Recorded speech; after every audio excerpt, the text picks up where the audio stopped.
tend to go into politics, hopefully to bring about some change, especially in Barisan National politics. Now you are at your tail end of your career, political career. How do you evaluate your 15 years of political activism within Gerakan and within the end? Are you disappointed, or do you think that you have achieved something? Was that worthwhile?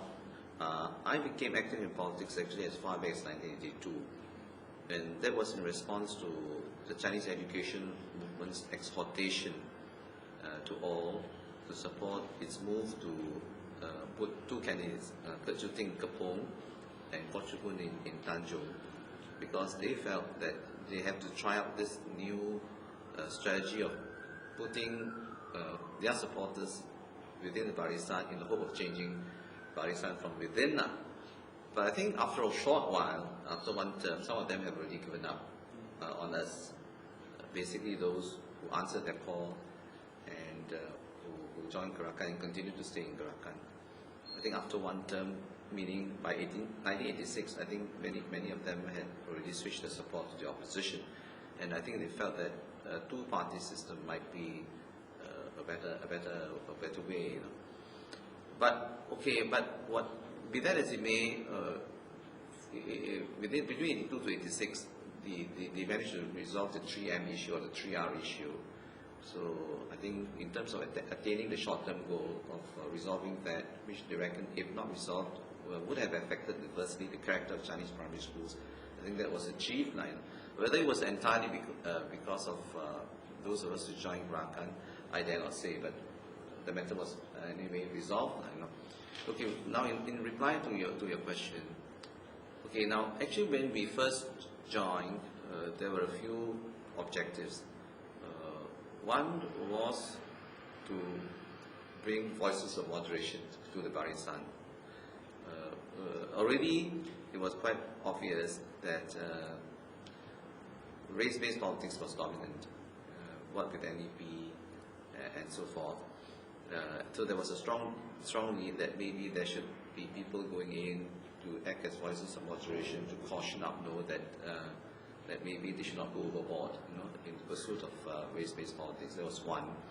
And secondly, I think it was also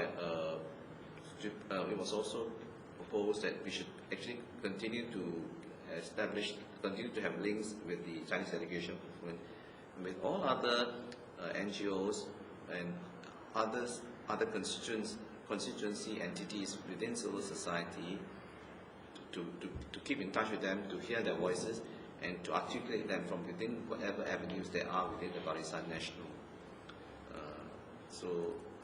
And of course, hopefully through these, to be able to effect some changes. Obviously, we have not succeeded in moderating the policies. I mean, given the fact that the statements, the policy, the statements, and in some of the stance taken by some of the leaders, I think have gotten even more aggressive, if you ask me. So we can't claim to have succeeded in that regard. But of course, there are also problems in the sense that once you are within, you are governed and regulated by certain rules, a certain framework. It's called the Barisan Nasional framework. Now, so the space is actually very restricted for us to operate. Now, you either within that space trying to moderate things, or if that is not sufficient, to enlarge that space. Now, I'm not sure that we are going to utilize whatever space that is given to us. That's one. Never mind about enlarging the space. I don't think that was done. Has been done. I don't think so. Did you sacrifice any of your values along the way? I think that's for others to assess me, maybe. I think the mere fact that I've joined the Barisan Nasional, to some would be a sellout already. Yeah, but it's not easy really to stick to what you believe, because as I've said, when you try to deviate, when you try to articulate what you believe ought to be common political values, never mind whether you are in the ruling Barisan Nasional or the opposition. But because they are not part of the framework, because they are not part of the because they are not part of the value system or the Barisan, I'm not sure that will be well taken. That's what it is. Do you think you failed? In that sense, yes. I mean, okay, for example, if say I would like the country to be more open and democratic, I don't think I've succeeded. If I want Barisan to be a non-corruptible party, of course, how could I say that I've succeeded? But it's not a function of an individual. I mean, if I may say education,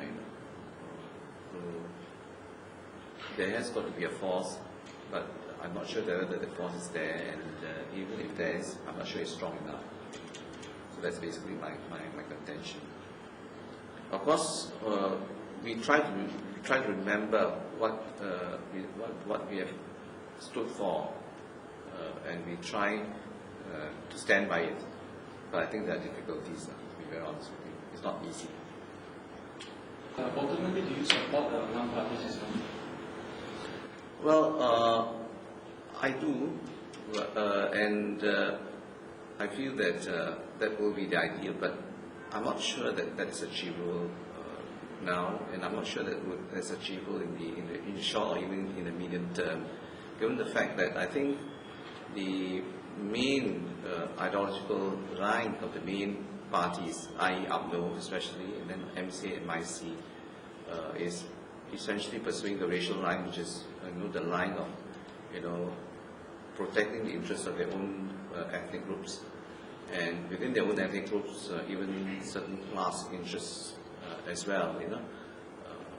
So I think by having a party, one single party, that is, by having all the parties merge into one single party, hopefully the attention will be shifted more towards class-based and class-line politics rather than race-based politics, which is now very much the dominant ideology within the Barisan Nasional. So if you ask for my own personal opinion, I do support that, but I'm not sure that can be achievable, as I've said, given the dominance of race-based politics within the Barisan Nasional still.